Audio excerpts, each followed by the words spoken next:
های دینی دارند، مثلا مانند درس های ماد یا درس های بعضی از برادران که در یوتیوب می شود که فقط غرض این درس ها الله شاهد باشد مردم را اصلاح کردن است، امانت علمی هست. 1001 نفر مراقب این درس های ما هست، 1001 تهدید است که این درس ها را محکم کن وگرنه این میشوی آن میشوی،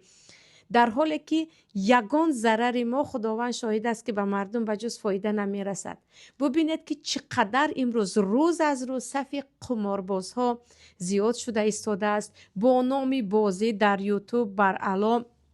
پخش مستقیم آزاد میکنن یا گفتیم پریاموی افیر میکنن. یک دخترک با یک سر و لباس ملی تاجیکی برآمده مردم رو به قمار دعوت میکند، زود زود بلیط خرید، میگوین مردم از 400 روبل تا 1000 و چند و چند میخرن، با میگن این لتری هست، این بازی هست. به الله قسم همون لتری که شما میگید همون قمار است